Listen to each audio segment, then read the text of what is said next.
So today is 36th visit that we had recommended. Mm-hmm. And why did you initially come in? A lot of reasons. I think the most pressing one was I could not make it through a day at work without a crippling headache. Just reading on a screen felt impossible. Now, interesting, on my initial exam form, I had a headache down, but I didn't know it was so crippling. I guess you didn't know it until it unraveled? Until it went away. And then I really noticed. Yeah. It wasn't until it went away that I realized, like, oh, I can do things in the evening. Because I don't just have to, shut down and have, no external stimuli in the evening. And what do you do in life? I'm an artificial intelligence researcher. Oh, that's right. How cool. Yeah.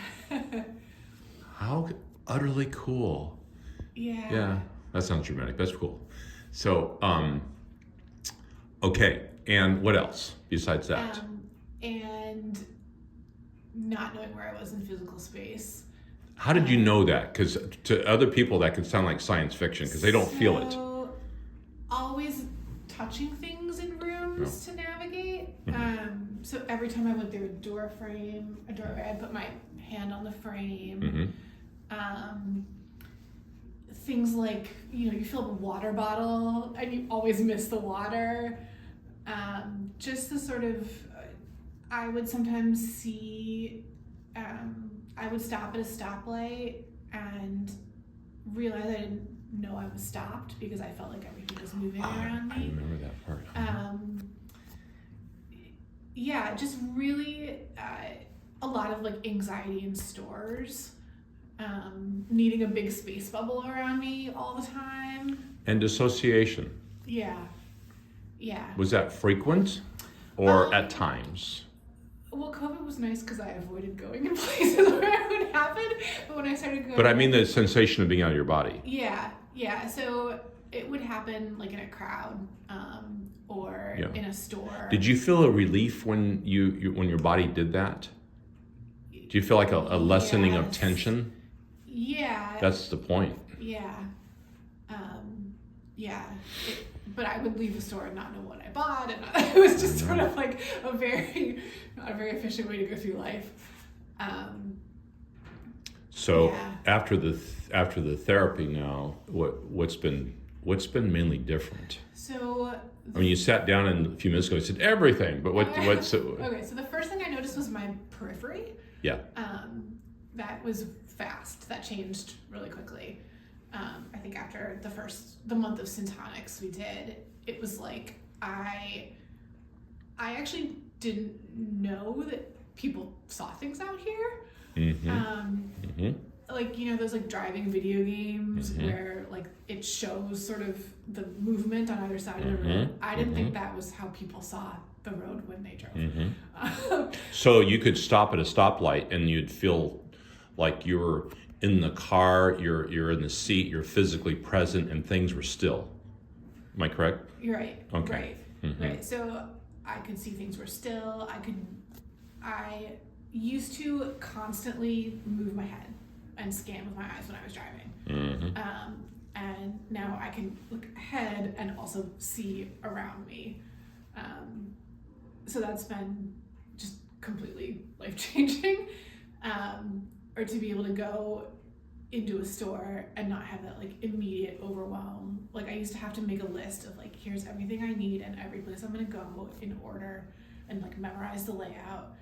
And now I can just walk into a store and find what I need and it's fine.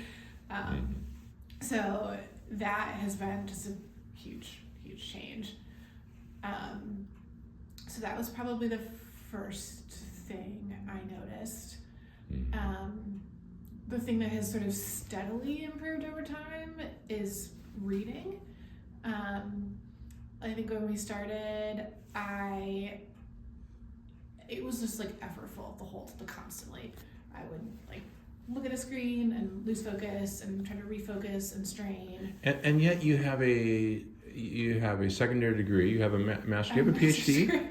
Yeah. No, just a Did you master's. start a PhD program? No, I thought about it, but Okay. Yeah. Yeah, off you went into the work world. Yeah. Well, you've done really well in that area, from what I understand. Yeah. In hindsight, I don't know how. I mean, it was so much harder than it had to be. Yeah, well, your work in artificial intelligence borrows or utilizes a lot of visual processing concepts. Yeah, I mean, I think more in my head than I do. I see structure in my head really strongly. That's your gift. Yeah. And it's so neat that you're using your gift. It just gives you go power, doesn't it? Yeah. When you're utilizing what you've been given. Yeah. Yeah. It's very motivating. No kidding. I know. You're so lucky that you found that. You're very lucky. Yeah. Very, very lucky. Yeah. But yeah, I think that like ability to visualize isn't even quite the right word. But like think visually or see something, see a structure in my mind. Remember I said that piece is human intelligence. Yeah. And that, and there's a lot of information out there about that, but the better you do with that, the higher your IQ. Mm-hmm. And we call it spatial or visualization ability. It's just remarkable that you're using it to a high degree. Yeah, well, I think, when it's effortful to read something in front of you, mm-hmm. you take a lot of breaks and think about it. So I spend a lot of time staring into space and thinking. Did you opt things. for Audible and things of that sort? Yeah, I have more. Did you find that fatiguing? Sometimes. Yeah. Mm-hmm. It doesn't actually work very well for me if mm-hmm. it's something I need to actually mm-hmm. concentrate on. Mm-hmm. It works more as just mm-hmm. reading for pleasure, things like that. So what would you tell people when they look at the costs involved? It's so worth it. Yeah. It's not. It just gives you a lot of value. That's the thing I'm very aware of. I mean, it opens up hours of my day every day. Oh, cool. Right? I used to come home from work and just I couldn't even watch TV. I couldn't read. I just had to shut down. I have that time back. Yeah. I can drive at night really comfortably now. Yeah. It just changes, your ability to live your life, right? Nice. So if you think it's a dinner out or it's this, well, I'm not doing that anyway because I'm not driving at night. So. Are you driving at night now? I am. Yeah. Oh, you are? Oh, cool. Mm-hmm. Do you feel more comfortable? Oh my gosh, it's totally different. Oh, good. Remember I was telling you that you doubled quickly in the distance. You saw double. Yeah. And that was it's always an indicator that people as adults have a tough time at night behind the wheel. Yeah, it used to just, mm-hmm. the lights were just overwhelming. Mm-hmm. Plus not having any peripheral was just scary. Yeah. But now I have a lot more control. Yeah.